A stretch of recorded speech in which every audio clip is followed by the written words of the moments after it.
Nesse vídeo vou falar um pouco sobre os conceitos de armazenamento de dados e de uso de memória que o Analysis Services e o Power BI utilizam nos seus modelos. Eles utilizam uma tecnologia de armazenamento que é chamada Column Store, que agrupa as informações de uma coluna em um arquivo específico, né, de forma separada. Então, se você tem uma tupla, um registro com várias colunas, cada coluna dessa pode estar separada uma da outra. Já no SQL Server padrão, por exemplo, as páginas de dados são organizadas em linhas, então o registro completo é armazenado. A diferença é que quando você precisa fazer uma agregação, por exemplo, contabilizar o total de uma coluna, você precisaria, no modelo tradicional, juntar todas as páginas, escanear todas as páginas para conseguir o total geral. No modelo novo, Column Store, você tem todos os dados necessários para fazer um agrupamento, fazer uma agregação, disponíveis diretamente numa coluna. Isso influencia diretamente a forma com que os modelos de dados devem ser construídos. Né? Aqueles conceitos tradicionais de modelagem multidimensional, onde você deve levar as chaves substitutas para o Data Warehouse, ter chaves específicas para a tabela de fatos. Enfim, a gente vai ver que não são as melhores práticas no contexto de um modelo tabular. Isso impacta muito no tamanho do banco de dados. Além disso, a preocupação fica maior ainda em construir um modelo eficiente, que faz o uso de memória de forma eficiente. Por quê? Porque os modelos tabulares, eles basicamente armazenam todos os dados na memória. É o que deixa ele rápido, mas também pode ser um problema caso o modelo tenha alguma deficiência. Então, como a memória é um recurso escasso, é necessário se preocupar muito com esses aspectos. Bom, vamos lá. Para dar um exemplo aqui de um armazenamento tradicional, então quando a gente olha para a tabela, basicamente a gente vê as colunas, né, os valores dos atributos repetidos, e a gente pode imaginar que quanto maior o número de linhas dessa tabela, maior é o meu banco de dados armazenado em memória. Mas, no caso do Analysis Services, ele trabalha com uma ideia de criação de dicionário. Então, cada coluna vai se transformar num dicionário, ou seja, você vai ter a lista dos itens específicos. Então, a gente pode ver, por exemplo, a categoria. Será identificada a quantidade de categorias distintas dentro da coluna. Vai ser criado um dicionário. Nesse exemplo tem duas categorias, então o dicionário é composto por dois nomes. O dicionário é o elemento do modelo de dados tabular que mais cresce, é aquele que vai ocupar maior espaço em memória. Então, é aqui que vão ter a lista de valores distintos. Então, por isso, a preocupação é evitar o uso, sempre que possível, de colunas dentro de principalmente tabelas de fato, que tenham uma multiplicidade, uma cardinalidade muito grande. Isso acaba gerando um problema de performance, porque o tamanho começa a aumentar de forma exponencial. Então, veja aqui, a gente tem duas categorias dentro do dicionário. E aí a gente usa aqui alguns valores inteiros para representar a posição dentro do dicionário de cada categoria. Então essa lista de valores é a lista que vai se repetir para os milhões de registros que vão aparecer. Então, se eu tiver uma tabela com 10 milhões de registros, mas ela for de uma cardinalidade pequena, o tamanho dela vai ser realmente muito pequeno. Então, não dá para afirmar, não dá para fazer um cálculo, uma estimativa de tamanho de base de dados tabular com base na quantidade de linhas. Então, o que mais impacta no cálculo é a quantidade, a cardinalidade dos dicionários envolvidos. Ok? Então, isso faz com que a gente se preocupe com a multiplicidade das colunas e se preocupe com o uso da memória. Uma prática comum para modelagem multidimensional era levar lá as chaves, por exemplo, chave primária da tabela de fatos para a tabela de fatos. Isso pode gerar um problema muito grave, porque para cada registro você vai ter um número, um ID identificando. O Analysis Services ele cria implicitamente, está escondido dentro do modelo, uma coluna virtual chamada Raw Number, que basicamente é o ID dos registros. Então você não precisa levar a chave primária da tabela de fatos para o modelo tabular. Isso só vai ocupar espaço e não vai gerar nenhum benefício.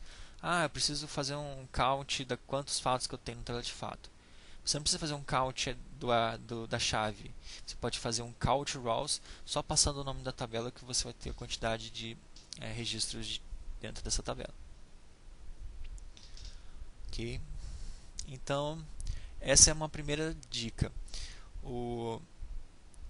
Essa dificuldade em identificar o tamanho da memória do modelo tabular é porque ela tem várias coisas que influenciam. Primeiramente, a cardinalidade, né?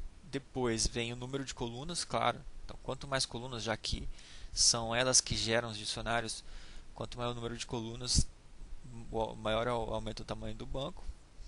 E depois vem o tipo de dado da coluna, né? Então, já que o dicionário é que cresce, o tipo de dado dentro do dicionário é o que vai impactar. Então, ao invés de estar usando uma string, se eu estivesse usando um inteiro, teria economizado espaço no dicionário, que é o que realmente prejudica ali o espaço em memória.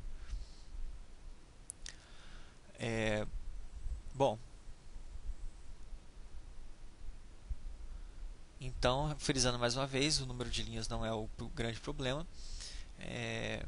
Outra dica interessante é, toda vez que você tem uma coluna de data, dentro do Analysis Services, essa coluna de data ela é armazenada como se fosse um número decimal.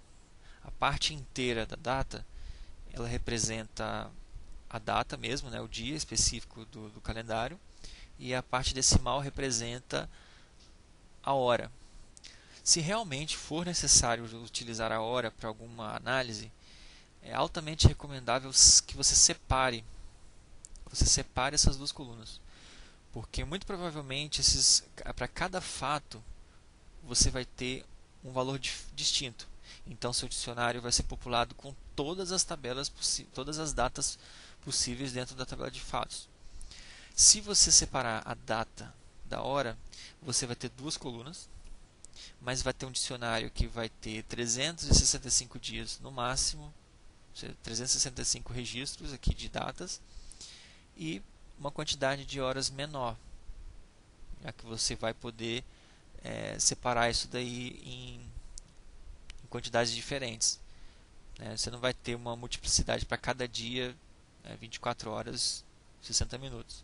Você vai ter ali as 24 horas e 24 registros vezes 60.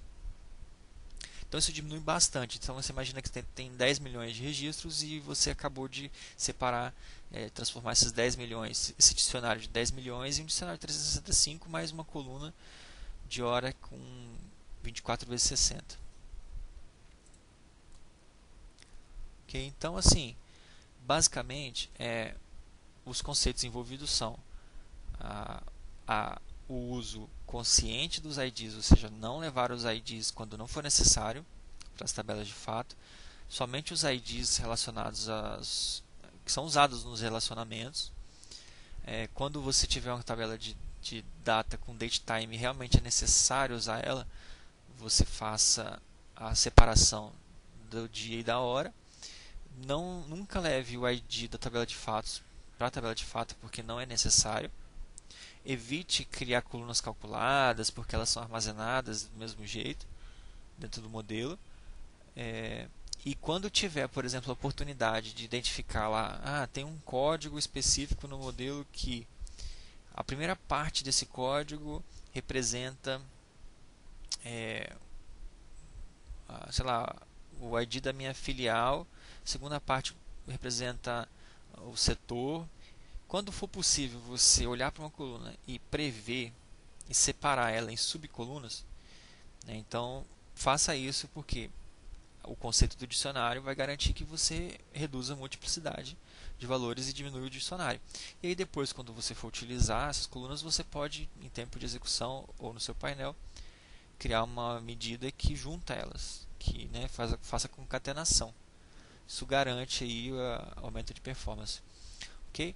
Então esse vídeo era um vídeo mais conceitual, porque assim eu vi realmente que dá uma diferença muito grande, significativa no consumo de memória, tomando iniciativas simples, iniciativas que, para quem está acostumado lá com os modelos multidimensionais, onde você armazenava tudo, levava as chaves substitutas, armazenava as datas, fazia uso daquelas chamadas junk dimensions, que são atributos dentro da tabela de fatos, que eram usados como dimensão, né, para você usar ali como um slice, mas você não separava da tabela de fatos, deixava ela ali.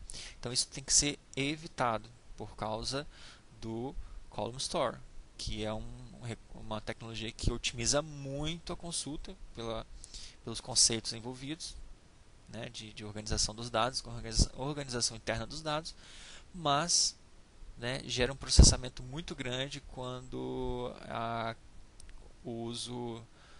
quando o dicionário começa a crescer demais. Ok? Então é isso, pessoal. Espero que essa dica tenha sido válida, e em outro momento eu vou gravar um vídeo falando sobre as DMVs, as views que o Analysis Services tem, e que permite você observar exatamente isso, o tamanho do dicionário para cada dimensão, você observar a quantidade de memória que aquela dimensão tá ocupando. Então, eu vou fazer um vídeo um pouco mais detalhado, hands-on, para a gente fazer esse troubleshoot, essa análise interna aí, e até fazer uma POC, uma simulação de um modelo com esses problemas, e depois a diferença de espaço e memória, tirando essas colunas que acabam aumentando o dicionário. Ok? Então é isso, pessoal. Então, até a próxima. Muito obrigado.